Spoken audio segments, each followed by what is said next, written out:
Ketika mendengar konflik Nagorno-Karabakh, apa yang terlintas di pikiran kalian? Perang? Atau tidak tahu sama sekali? Tidak ada masalah. Jangan khawatir, kalian sudah berada di channel yang tepat. Selamat datang di channel Multi Perspektif.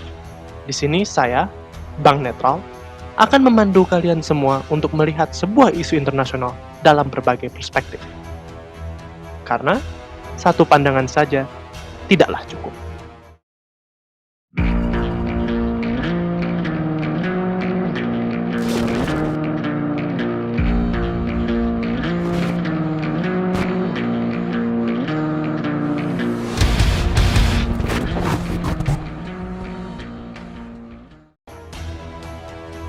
Jika berbicara tentang Nagorno-Karabakh, tentu itu membawa kita kepada dua negara, yaitu Armenia dan Azerbaijan.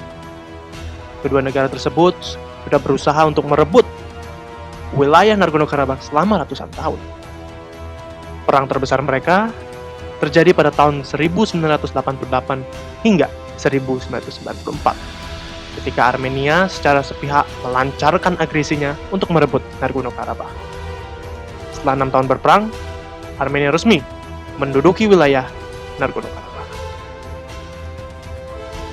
Kemenangan yang diraih Armenia membuatnya menduduki 7 distrik utama, yaitu Kalbajar, Lachin, Kubadli, Zangilan, Jabrafil, Buzuli, dan Akdam. Hal ini membuat permusuhannya dengan Azerbaijan tidak pernah surut. Okupasi tersebut dicap sebagai tindakan ilegal karena Armenia menurut hukum internasional telah menduduki 20% wilayah Azerbaijan. Ketegangan yang sudah menumpuk dalam belasan tahun akhirnya pecah menjadi perang terbuka antara Armenia dan Azerbaijan di wilayah Nagorno-Karabakh pada 27 September 2020. Setelah 1 bulan pertempuran, Azerbaijan berhasil memaksa Armenia untuk duduk di meja perundingan. Dengan dibantu Rusia, kedua negara menandatangani perjanjian damai dan gencatan senjata pada 9 November 2020. Kemenangan ini membuat Azerbaijan memperoleh sesuatu yang besar, yaitu berhasil menduduki kembali seluruh wilayahnya yang hilang saat pertempuran Perang Nagorno-Karabakh yang pertama. Namun muncul sebuah pertanyaan. Siapa yang memicu pertempuran? Apakah Armenia atau Azerbaijan? Mari kita telusuri dari berbagai perspektif.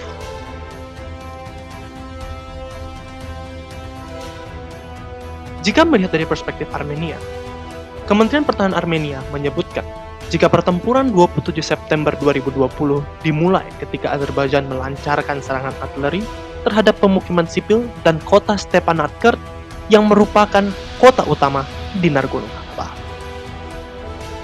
Dalam konteks Armenia, wilayah Nagorno-Karabakh bukanlah teritorinya, melainkan sebuah teritori negara yang bernama Republik Artsakh.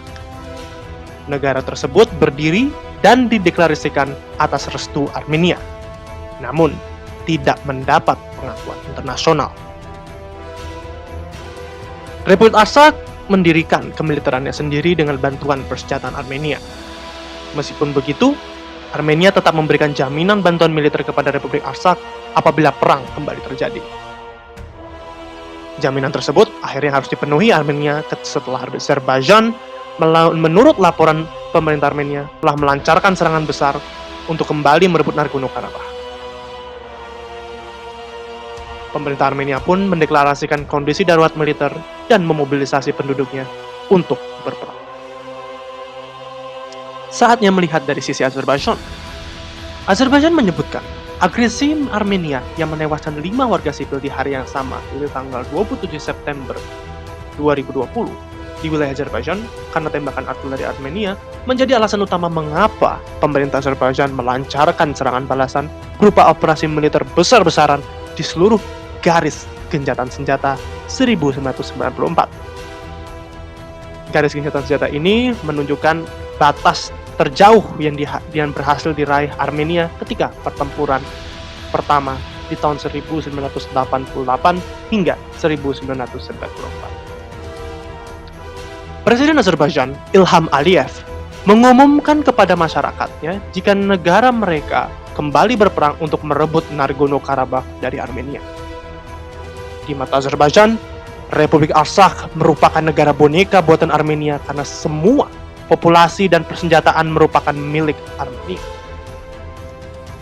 Setelah pengumuman Presiden Aliyev, Azerbaijan menerbitkan perintah mobilisasi parsial untuk warga sipilnya demi mendukung operasi perang di Nagorno-Karabakh. Azerbaijan yakin jika operasi militernya di Nagorno-Karabakh akan berhasil karena serangan balasan yang mereka lakukan tidak menyerang teritori Armenia, melainkan teritori Azerbaijan yang diduduki pasukan Armenia berkedok Republik Artsakh. Setelah melihat dari berbagai pandangan dari dua aktor yang sangat berperan penting dalam konflik Nagorno-Karabakh, mari kita lihat dari pandangan bank netral tentunya. Setelah melakukan riset lebih dalam, Bank Netral menemukan beberapa alasan yang menyudutkan kedua belah pihak sebagai pemicu Perang 27 September 2020.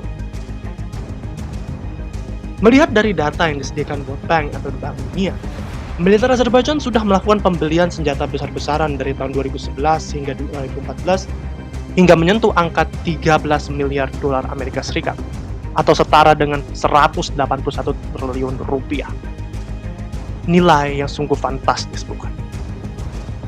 Sedangkan jika dibandingkan dengan Armenia, dari tahun 2011 hingga 2019 yang berarti berjarak 8 tahun, anggaran belanja militer Armenia hanya menyentuh 4 miliar dolar Amerika Serikat atau 55 triliun rupiah. Berbanding jauh sekali dengan apa yang telah dilakukan Azerbaijan dalam kurun 3 tahun. Tidak hanya itu, kejadian menarik juga sempat terjadi beberapa bulan sebelum pertempuran di September 2020, yaitu menurut data Turkey Exporters Union, terjadi sebuah peningkatan drastis sebesar 616% pada kuartal 3 2020 dalam pembelian alutsista buatan Turki oleh Azerbaijan dengan total 113 juta dolar Amerika Serikat. Dan ingat, pertempuran dimulai pada bulan September 2020 dan kuartal 3 dimulai dari bulan Juli hingga September. Menarik. Tidak hanya itu. Tepat bulan Juli-Agustus, Azerbaijan menggelar latihan militer besar-besaran bersama Turki di wilayah Nakhchivan, sebuah wilayah yang terbelah oleh daratan utama Armenia.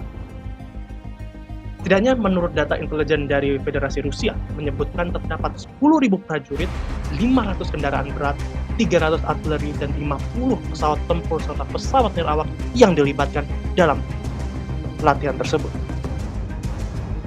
Apakah kalian mulai mencium sesuatu di sini? Sudah mulai jelas siapa yang menjadi pemicu? Eits, jangan senang dulu. Bagaimana dengan Armenia? Nah, jika bertanya tentang Armenia, jelas terlihat kekuatan militer yang mereka miliki kalah jauh dan kalah kuat ketimbang Azerbaijan. Tapi, apakah mereka tidak bersalah? Menurut Bank Netral, setelah melakukan penelusuran lebih dalam, Armenia tidak sepenuhnya bersih. Terdapat satu hal krusial yang ikut menyulut api peperangan 27 September kemarin, yaitu kegagalan diplomasi. Sesuai dengan Madrid Principles yang ditandatangani oleh Armenia dan Azerbaijan di tahun 2007 yang didukung oleh OSCE, Armenia memiliki kewajiban untuk mengembalikan semua wilayah jajahannya di Nagorno-Karabakh ke Azerbaijan. Namun, Armenia memilih diam dan tetap mengedepankan status quo demi menjamin keuntungan yang ia peroleh ketika memenangkan perang Nagorno-Karabakh pertama. Memang, dalam Madrid Principle tidak ditentukan kapan waktu yang Armenia penuhi untuk mengembalikan ketujuh distrik tersebut.